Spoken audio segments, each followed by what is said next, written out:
Welcome to the world of Entara, a realm steeped in over 10,000 years of history and over a decade of unforgettable adventures. Adventures full of glory, loss, and absolute chaos.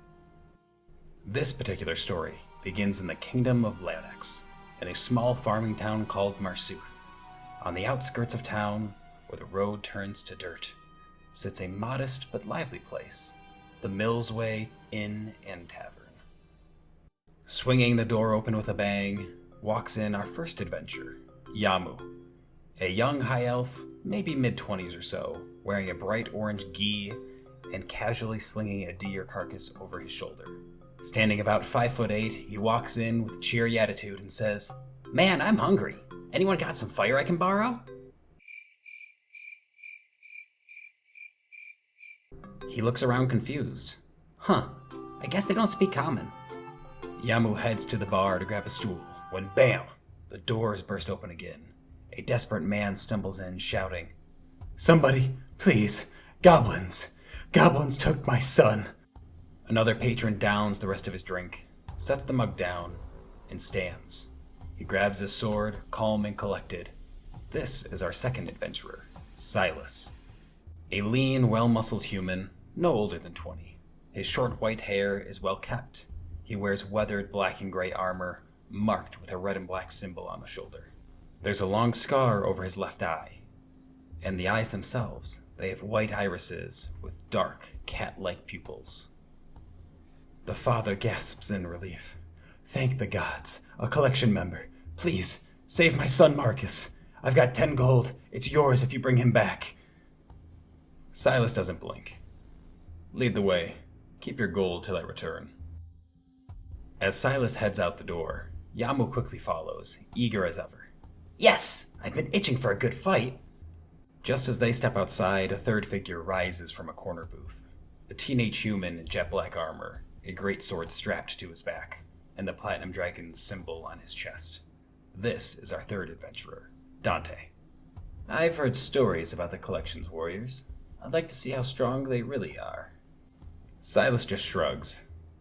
"As long as I get paid, I don't care who joins." They follow the father, Randall, out to a small farm which lies near the border of the Gorshon Desert. A wild, untamed land filled with monsters. The goblins here usually stick to killing livestock, but taking a child? That's a bold move. Leaving the farm, Silas turns to Randall. "Stay here. You'll only get in the way." After a short walk into the desert, they discover monstrous humanoid footprints leading to a cave entrance. Before diving in, the three adventurers take a moment to share their combat styles. Turns out, they're all frontline fighters. Not ideal, but in a tight cave, close quarters could be to their advantage. Inside, the air is thick, with the stench of rot and waste. Somewhere deeper, they hear cheering and crying.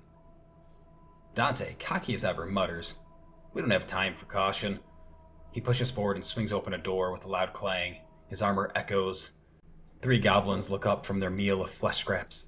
They grab knives and growl, "Briark! Briark!" But the narrow doorway becomes a battlefield of its own. All 3 heroes try to get through at once, shoving, pushing, missing their swings, and nearly tripping over each other. The goblins dodge every attack in a chaotic mess of limbs. Once they finally spread out, the real fight begins. Each hero takes on 1 goblin. Silas and Dante slice their goblins in 2, but Yamu, he beats his unconscious with his bare fists, slamming it into the cave wall. Dante stares. He's still alive. Silas nods. Yamu shrugs. "I only kill what I eat." Looking down at the goblin, "And I'm not eating that." The other 2 exchange a glance, then finish the goblin off quietly. Deeper in the cave, they find a dead bugbear on a bed of hay. His skull caved in from behind. Looks like a morning star. Then they hear it. A grating voice of broken common. "This is boy. I need man. Kruka cannot breed with boy. Too young. Make him second dinner to shut him up." Without hesitation, the adventurers storm to the chamber, where they find a large, lanky female bugbear, a few goblins, and poor Marcus in restraints. She grins wide, revealing jagged yellow teeth. Men. New orders. Kill 2, leave 1. I need to breed. Silence and disgust fall over Silas and Dante's face, whereas Yamu just tilts his head. What does she mean by breed?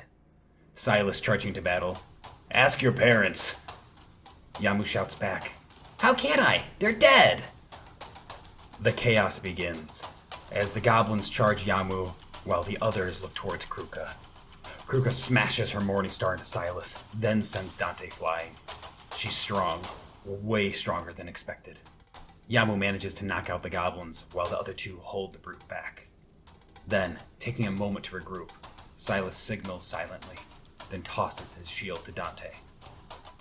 Dante steps forward, taunting. With a face like that, no wonder the other guy bashed his own head in. Kruka roars. Kruka will crush you like Gomak. He fails to give me children.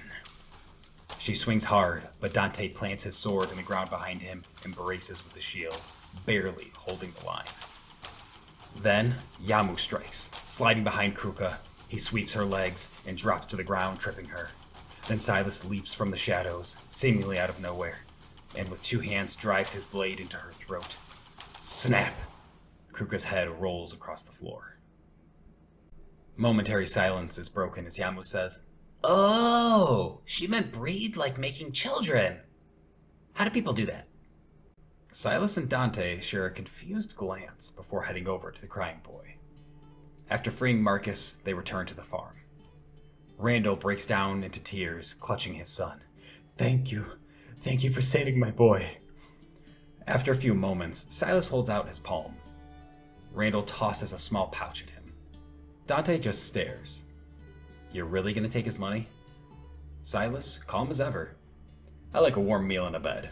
Unfortunately, those don't grow on trees. Dante shakes his head. Not my style, but I see the collection has some warriors worth at least half their legend. Silas gives a dismissive glance before walking back to town. Upon returning to the inn, the other patrons cheer for these heroes, and a local herbalist buys them a round of drinks, introducing himself as Dr. Peleus Nilo. He asks the group to stop by his shop tomorrow if they are looking for more work. After enjoying the drinks, the group retires for the night. Yamu finds a nice tree outside to rest in, Silas buys an open room, and Dante, well, he thought his good deeds meant that he shouldn't have to buy a room. And after a 10-minute argument and a visit from the town guard, he slept outside, beneath the branches of Yamu's tree.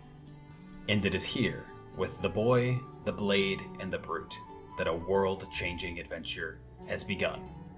Like and subscribe for more stories from my D&D home game, and visit the Stone Grove Dungeons Etsy page for some awesome terrain pieces. Thanks for watching.